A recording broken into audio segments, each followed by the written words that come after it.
T V Prasad, ഈ KS Baiju സംശയത്തിന്റെ മുകളിൽ നിർത്തിയ മഹസറിന്റെ വിവരങ്ങൾ ആദ്യം പുറത്തുവിട്ടത് റിപ്പോർട്ടർ TV-യാണ്. ഞാൻ ഓർമ്മിക്കുന്നു, ടി വി പ്രസാദും അന്ന് ഹരിമോഹനും റാഹീസ് റഷീദുമാണ് ആ മഹസറിന്റെ വിവരങ്ങൾ പ്രേക്ഷകരിലേക്ക് എത്തിച്ചത്. ആ മഹസറിൽ ദുരൂഹമായി ഈ KS ബൈജുവിന്റെ അസാന്നിധ്യം നമ്മൾ ശ്രദ്ധിച്ചു.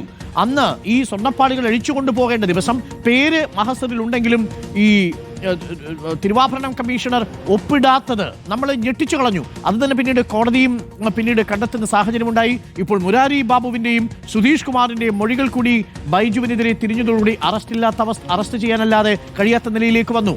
KS ബൈജുവിന്റെയും മുരാരി ബാബുവിന്റെയും ഒപ്പം സുധീഷ് കുമാറിന്റെയും നേതൃത്വത്തിൽ നടന്നിരിക്കുന്ന, ഒരുപക്ഷെ ഉന്നതരുടെ അറിവോടെയും ആശീർവാദത്തോടെയും നടന്നിരിക്കുന്ന സ്വർണ്ണക്കൊള്ള എന്ന നിലയിലേക്ക് case മാറുകയാണോ T V Prasad?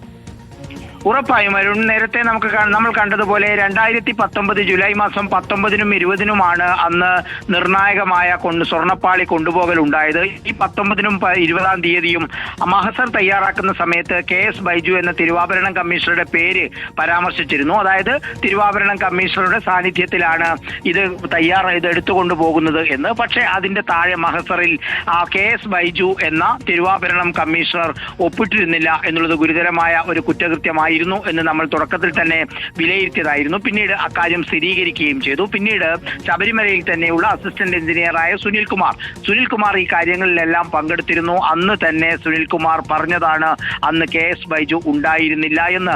KS Baiju ഇല്ലാതെ ഇതെങ്ങനെയാണ് ചെയ്യുന്നത് എന്നുള്ളതായി തൊട്ടടുത്ത ചോദ്യം. അതായത് അരുൺ, തിരുവാഭരണം കമ്മീഷണറാണ് ദേവസ്വത്തിന്റെ കീഴിലെ എല്ലാ സ്വത്തുക്കളുടെയും സൂക്ഷിക്കാനുള്ള ഏറ്റവും പ്രാഥമികമായ ഉത്തരവാദിത്തമുള്ളയാൾ.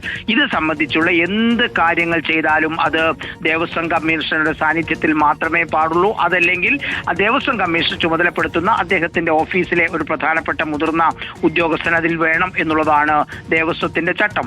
ആ ചട്ടം പൂർണ്ണമായും ലംഘിച്ചുകൊണ്ട് 2019 ജൂലൈ 19-നും 20-നും നടന്ന അവിടെ നിന്നുള്ള പാളിമാറ്റം, അതായത് ഉണ്ണികൃഷ്ണൻ പോറ്റിയുടെ സാന്നിധ്യത്തിലാണ് ഈ പാളി മാറ്റുന്നത്. ഉണ്ണികൃഷ്ണൻ പോറ്റിക്ക് കൈമാറേണ്ടുന്ന പാളികൾ കൊടുത്തിരിക്കുന്നത് അനന്തസുബ്രഹ്മണ്യത്തിനാണ് എന്ന് നമ്മൾ കാണുന്നുണ്ട്. ഉണ്ണികൃഷ്ണൻ പോറ്റിക്കാണ് ഇത് കൊടുക്കുന്നതെങ്കിൽ പോലും പേരെഴുതി ഒപ്പിടുന്നത് അനന്തസുബ്രഹ്മണ്യമാണ് അത് പോകുന്നത്. ചുരുക്കത്തിൽ ഇത് സ്വർണ്ണപ്പാളി കൊണ്ടുപോയത് ചട്ടവിരുദ്ധമായത് ഇത്തരം നടപടികൾ തന്നെയാണ് എന്നുള്ളതാണ്. അതായത് നിയമവിരുദ്ധമായ നീക്കമായിരുന്നു ശബരിമല അയ്യപ്പന്റെ സ്വർണ്ണപ്പാളികൾ.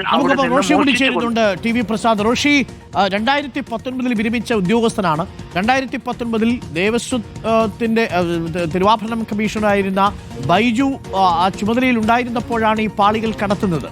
അന്ന് KS ബൈജു മഹസറിൽ ഒപ്പിടാഞ്ഞത് തന്നെ സംശയം ജനിപ്പിച്ചിരുന്നതാണ്. ഇവരെല്ലാം അറിഞ്ഞുകൊണ്ടുള്ളൊരു പദ്ധതിയാണ് എന്ന് SIT കണ്ടെത്തിയിരിക്കുന്നു എന്ന് വേണം അനുമാനിക്കാൻ.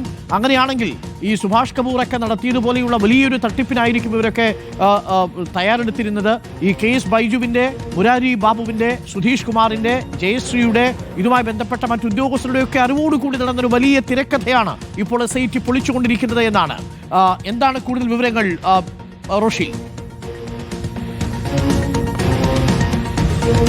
അരുൺകുമാർ, ദേവസ്വം ബോർഡ് ഉദ്യോഗസ്ഥന്മാർ ഒന്നൊന്നായി SIT പിടികൂടുകയാണ്. കാരണം ശബരിമലയിൽ നടന്ന സ്വർണ്ണക്കൊള്ളയിൽ ഏറ്റവും പ്രധാനികൾ, അത് ഗൂഢാലോചനയിലെ പ്രധാനികളാണ്.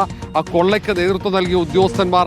ഇനി ഭരണസമിതിയിലേക്ക് അന്വേഷണം നീങ്ങും. ഇനി അറസ്റ്റ് ഭരണസമിതിയിലേക്ക് നീങ്ങുമോ എന്നതാണ് കാത്തിരുന്ന് കാണേണ്ടത്. ഏതായാലും 2019 ആ ശബരിമലയിലെ ഈ സ്വർണ്ണ തകിടുകൾ അത് ഇളക്കി മാറ്റുമ്പോൾ അത് ചെമ്പ് തകിടാണെന്ന് രേഖപ്പെടുത്തിയ ഏറ്റവും സുപ്രധാനമായ മഹസർ, തെറ്റായ വിവരങ്ങൾ രേഖപ്പെടുത്തിയ മഹസറിൽ അന്ന് അവിടെ സാന്നിധ്യം ഉണ്ടാകേണ്ടിയിരുന്ന KS ബൈജു ഒപ്പുവെച്ചിരുന്നില്ല എന്നതാണ് പ്രധാനപ്പെട്ട. അതിന് ഒപ്പം തന്നെ സ്മിത്ത് ഉൾപ്പെടെയുള്ളവരുടെ അസാന്നിധ്യമുണ്ട്.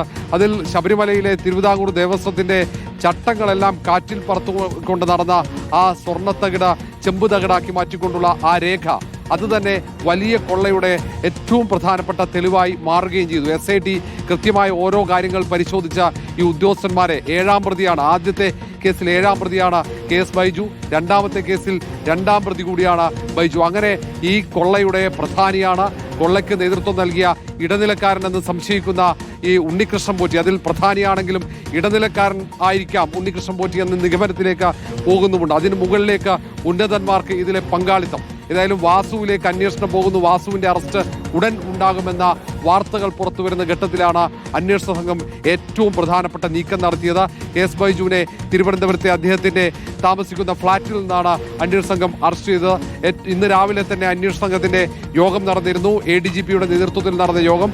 ആ യോഗത്തിൽ നിർണായക നീക്കങ്ങൾ തീരുമാനിച്ചു. കാരണം ഹൈക്കോടതി അത്രയും പ്രധാനപ്പെട്ട ചില വിലയിരുത്തലുകൾ നടത്തി. അങ്ങനെ നിരീക്ഷണങ്ങളുണ്ട് ഹൈക്കോടതിയുടെ. ആ ഒരു സാഹചര്യത്തിൽ ഇനി അതിവേഗത്തിൽ തന്നെ നടപടികളെടുത്ത് അന്വേഷണ സംഘത്തിന് പോകേണ്ടി വരും. ഇനി മറ്റുദ്യോഗസ്ഥന്മാരുണ്ട്, ജയശ്രീ ഉൾപ്പെടെയുള്ള ഉദ്യോഗസ്ഥന്മാരുണ്ട്, അവരിലേക്കും അറസ്റ്റ് പോകും. കാരണം ജയശ്രീക്ക് ജാമ്യം അനുവദിച്ചിട്ടില്ല. നേരത്തെ മുൻകൂർ ജാമ്യാപേക്ഷ നൽകിയപ്പോൾ അത് പരിഗണിച്ചിരുന്നില്ല. സെഷൻസ് കോടതിയെ സമീപിക്കാനുള്ള നിർദ്ദേശമാണ് ഹൈക്കോടതി നൽകിയത്. അതുകൊണ്ട് നിലവിൽ മുൻകൂർ ജാമ്യം ലഭിക്കാത്ത ആരോഗ്യ പ്രശ്നങ്ങൾ ഉണ്ടെങ്കിൽ പോലും ജയശ്രീയും ഇതിൽ കണ്ണിയാണോ എന്നുള്ള കാര്യത്തിൽ ഒരു വ്യക്തത വരണം. കാരണം ഉദ്യോഗസ്ഥന്മാരിൽ ഭൂരിഭാഗം പേരും